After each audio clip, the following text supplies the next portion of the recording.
From the CyberHub bunker and studio, you're tuning in to the CyberHub Podcast.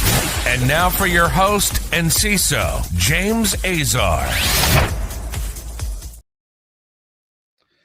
Morning, security gang. Welcome to another episode of the CyberHub Podcast. It's Wednesday, February 19th, 2024. I'm obviously not in the studio this morning. I'm actually pre-recording our podcast today.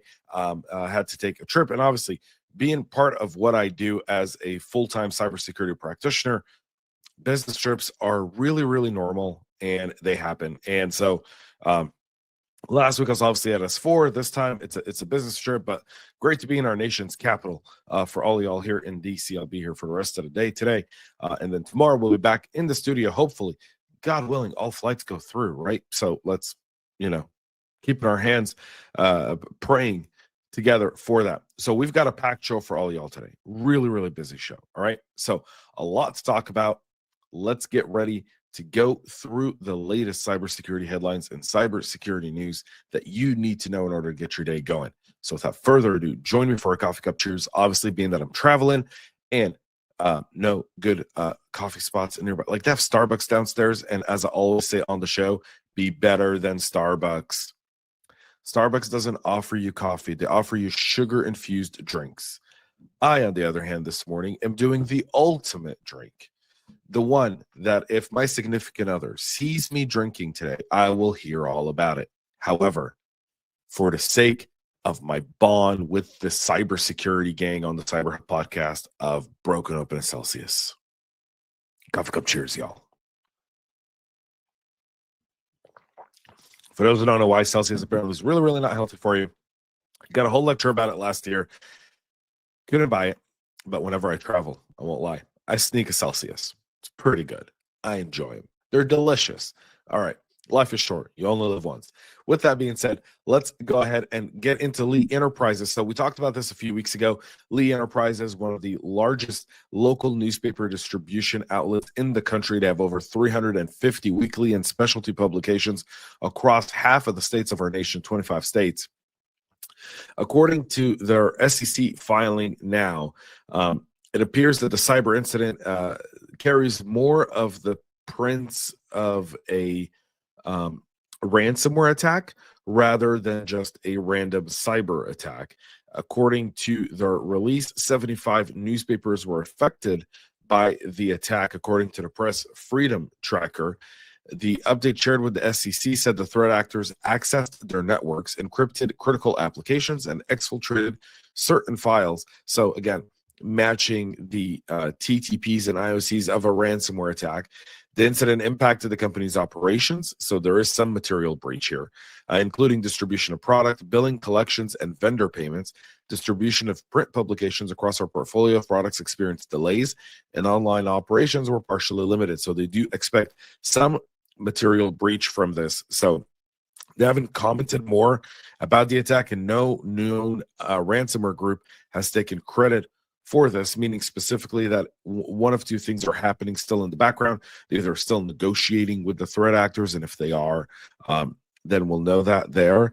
And additionally, it could be that the ransomware group doesn't want to be known, or they could have paid the ransom, and so we'll never know. Those are all things that could happen until more information becomes available. We'll keep you appraised. But today is kind of like Data Breach Wednesday. And on Data Breach Wednesday, New York-based venture capital and private equity firm Insight Partners is disclosing that their systems were breached last month following what they call a social engineering attack.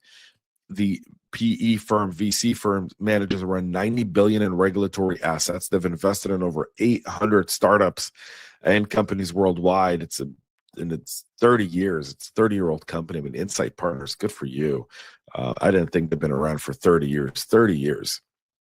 As soon as the incident was detected, they moved to quickly remediate, contain, and start an investigation within a matter of hours. They've notified stakeholders. Insight Partners added that there's no evidence found that the attackers maintained access to its networks after their presence was discovered. And while it didn't provide information on any sort of operational disruption, they said that there's been no additional disruption to their operations as a result of the incident.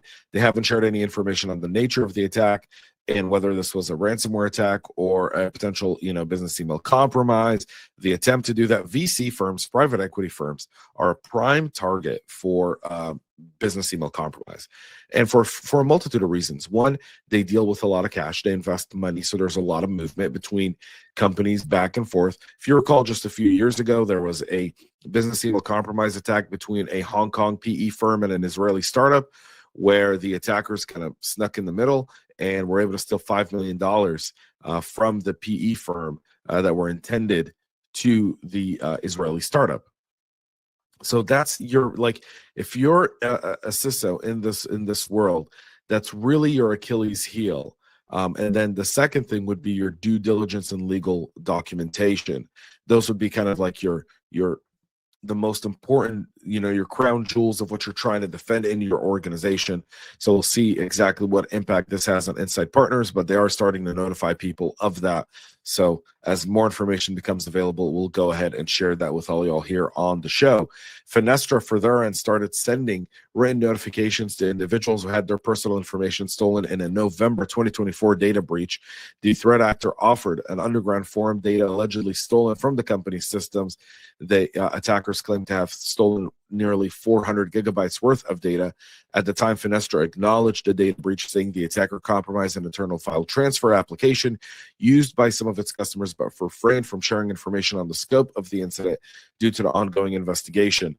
Finastra did inform the Massachusetts Office of Consumer Affairs and Business Regulations that it was sending data breach notification to 65 Massachusetts residents, informing them that their personal information was compromised in the incident. The notification letter, a redacted copy, which was submitted to the OCABR, Finastra reveals that between October 31st and November 8th, a threat actor accessed an internal secure file transfer platform multiple times, and that they extracted certain files from the platform. The stolen files include some PII-like names, along with financial account information. Finastra is providing the impacted individuals with 2 years of free identity protection and credit monitoring services. They did not, Finastra hasn't shared exactly what kind of attack this was, whether this was a breach, what systems, was it an internal file transfer system or third-party file transfer system? So none of that has been shared. Finastra says in their own statement here that this incident was limited to one platform and there was no lateral movement beyond it. Part of the investigation, Finastra and third-party experts conducted a thorough review of the data involved in the incident, determined that the impacted data contained certain personal information related to a small select number of Finastra customers. So there is that. Let's move from data breaches to settlements. So Health Net Federal Services and its parent company Centene have agreed to pay over $11 million to resolve allegations that they falsely certified compliance with cybersecurity requirements under a contract with the U.S. Department of Defense. This settlement is showing the highlighted enforcement. By the way, there's a bunch of these charges going around and these allegations. There's a DoD last year went on a mission. They filed a bunch of charges against universities and all these different organizations that were, in one hand, saying we comply with your cybersecurity standards in order to get the business, yet they weren't meeting the requirements. So the $11 million fine here is essentially to resolve that allegation. HNFS is based in Rancho Cordova, California. Its parent company, St. Louis-based Centene, they were accused of failing to meet cybersecurity standards while administering the Defense Health Agency's TRICARE health benefit program for U.S. service members and their family. According to the DOJ, they falsely certified its compliance with cybersecurity controls between 2015 and 2018. These certifications were submitted in an annual report to DHA as required under the terms of its TRICARE administration contract. The government alleges that they failed to scan for known vulnerabilities and address security flaws within the required response time as outlined in its system security plan. Government response to cybersecurity lapses is significant. Again, there's charges here against Georgia Tech that I know of, a bunch of different universities in California. So, you can see what the allegations here: basic vulnerability management, unaddressed security risks, asset management issues, inadequate access controls, configuration and firewall weaknesses, use of outdated hardware and software, poor patch management, lax password policies, all all there. So $11 million fine. I think they got off cheap. I don't know what your thoughts are. Let me know in the comments. Anyways, let's get to China, because there's some China stuff here. Remember Mustang Panda? Well, now they've been spotted abusing the Microsoft Application Virtualization Injector utility as a lull bin to inject malicious payloads into legitimate processes, and by doing so, they evade detection by your antivirus software. The technique was discovered by Trend Micro and their threat researchers, who tracked the threat group as Earth Paretta. One name, Mustang Panda. You started with Mustang Panda. Why change? Mustang Panda, that's a winning name. A winning name. Two different animals, a Mustang and a panda, came together, created a Mustang Panda. Very interesting combination. Whoever came up with this must have been on shrooms. Either way, Mustang Panda is a great name. Don't change it. Based on the Trend Micro visibility, including government entities in the APAC region, while the primary attack method is spear phishing emails that appear to come from government agencies, NGO, think tanks, or law enforcement, the threat group was previously seen in attacks targeting government worldwide using Google Drive for malware distribution, custom evasive backdoors, and a worm-based attack chain. Again, using Google Drive to distribute malware is the most brilliant thing on the planet. And one thing every practitioner should know, you should be scanning everything. Everything that comes through your environment should be sandboxed. And if you're not sandboxing it, you're leaving yourself open to these types of attacks. The emails that Trend Micro spotted contain a malicious attachment containing the dropper file, which is irsetup.exe. Again, targeting Windows systems here. If executed by the victim, it will drop multiple files into the C program data /session, including legitimate files, and then the malware components and a decoy PDF that serves as a diversion while it does that. And again, you can see the file dropped on the infected device here on the screen. If you're watching, you can go see that on cyberhubpodcast.com. So Mustang Panda still kind of going through what they do. And again, you see how it kind of goes through. There's legitimate files, there's decoy PDF, and then there's all the payloads that are injecting malware into that environment, and then the C2 communication there as well. So ESET, Trend Micro, a whole bunch have all been noticing this, by the way. Another Chinese affiliated threat actor called Winity is linked to a new cyber campaign called Revival Stone, which is observed targeting Japanese companies within the manufacturing, materials, and energy sectors. Winity's been active since at least 2012, so these guys are just hitting their bar mitzvah, 13 years doing this, but only started targeting Asian manufacturing and materials organizations within the past few years. The group, according to researchers at LAC, notably overlaps with the groups known as Earth Frybug or APT41. See, names. So many names. So many. There's just names everywhere. All right. A targeting organization in the APAC region, Winity is exploiting vulnerabilities found in applications like IBM's Lotus Domino to deploy malicious malware, including a whole slew of them like Death Lotus and Unipimon and Private Log, Cunning Pigon, Windjammer, and Shadow Gaze. The researchers have also observed Winity exploiting SQL injection vulnerabilities in enterprise resource planning systems to draw up web shells on infected servers against ERP systems. They love to shut down ERP systems. That's just a thing for them. When we go from China, we move to Russia, where Russian threat actors are now launching phishing campaigns that exploit the legitimate linked device feature in the Signal messaging app to gain unauthorized access to accounts of interest on Signal. Over the past year, researchers have observing phishing operations attributed to Russian state-aligned groups. They use multiple methods, tricking targets into linking their Signal account to a device controlled by an attacker. Again, something to keep in mind there. This was discovered by the Google Threat Intelligence Group. They're saying that the abusing Signal's device linking features, the most novel and widely used technique, underpinning Russian-aligned attempts to compromise Signal accounts. Remember, Signal uses end-to-end encryption. The only way for you to actually get the messages is to use the web app. If you're able to get on the web app, then you can see everything the person is talking about. And if you trick them into doing it, that's even better. So this is what they're doing here. The researchers observed this method being adopted by the type of target in a broader campaign. The attacker would disguise the malicious code as a legitimate app resource or a device pairing instruction from a legitimate Signal website.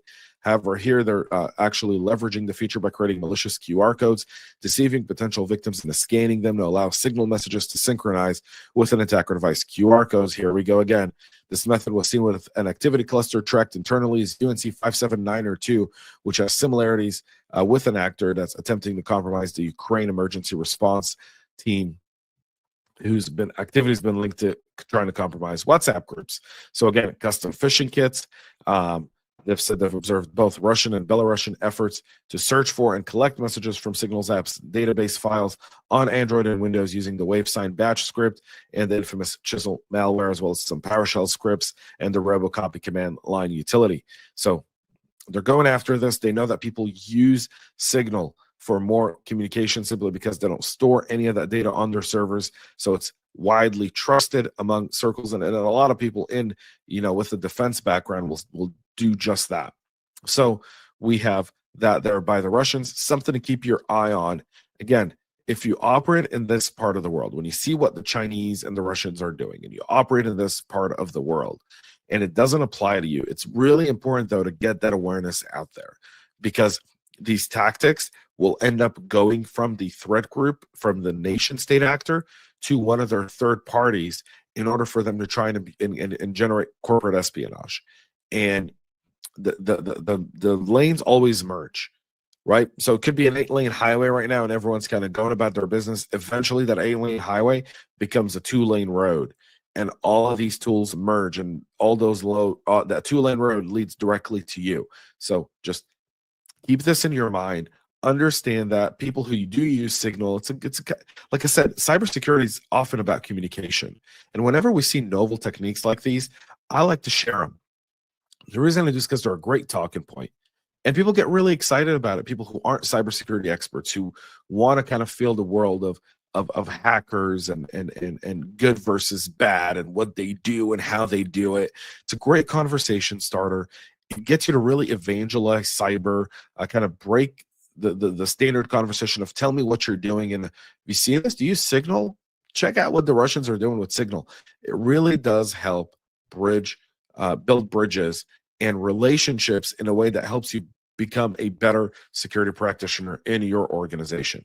We'll move to another Go programming language that's abusing Telegram for command and control communication, according to Netscope. And again, this is being attributed to Russia again, and Telegram is primarily Russian. So Telegram is really, really popular in most Russian-speaking countries. It's also very popular within the Arabic-speaking countries as well, especially since October 7th. So still under development, but fully functional. This Golang backdoor appears to have been created by a Russian developer, and it sends all of the data through a CN2 server on Telegram. So after execution, the backdoor uses a Telegram token to create a bot instance and then creates a channel that it constantly checks for new commands from its operator. The malware then relies on an open source Go package to interact with Telegram. According to Netscope, the malware checks whether a received command is valid by reviewing both the command length and the command itself. The backdoor supports four commands based on which you can execute commands via either PowerShell or launch itself under a SVC host, process, take screenshots, which was not implemented, or even delete itself altogether. So again, you're seeing how they're abusing these communication platforms, trying to get in a Signal on one end to intercept those messages that they can't get otherwise, but then using apps like Telegram. And I'm a user of Telegram. I use Telegram religiously. In fact, I talk to some contacts and people I know in different parts of the world on Telegram. So you can see how they're abusing that as well. And finally, North Korea. North Korea's Kimusky is increasingly using living off the land techniques and trusted services to evade detection, with the recent campaign showcasing the use of PowerShell scripts and storing data in Dropbox folders, along with some improved operational security. The campaign, dubbed Deep #Drive by security firm Securonics, the threat group used fake work logs, insurance documents, and crypto-related files to convince users to download and run a zipped shortcut file that gathers system config information and then executes PowerShell and .NET scripts. The attack took uploads to system data Dropbox folders and then downloaded additional commands and capabilities for further compromise. So the attackers showed interest in quick financial wins, like targeting crypto users for the most part. Again, North Korea, they're trying to evade sanctions. Part of what allows them to continue to operate is they've got to pay Big Papa Kim Jong-un Kim Jong-il his dues. So they want to get some money in so they can give him some money, and then they go about their other stuff. That's it for our show today. Again, North Korea on the move. You can see this. So Kimusky, really, really prolific when it comes from the North Korean groups. And there's that. So we're way over time. Way over time. So with that being said, you can check out the rest of the story, so much more at our website at cyberhubpodcast.com. Make sure to subscribe, follow, share, like, comment. Tomorrow I'll be back live 9 a.m. hopefully. And I'm supposed to go home this evening, and if flights and weather allow, I'll be home. If not, I may be in a hotel tomorrow, but I'll still be live. Either way, 9 a.m. live tomorrow. Make sure to subscribe, follow, share, like, comment. And if you have any stories or anything else, you can submit those through our website. Until then, have a great rest of your day, y'all. And most importantly, stay cyber safe. Thank you. We love feedback, so make sure to connect with us on social media and subscribe to our podcast on your favorite podcast listening platform.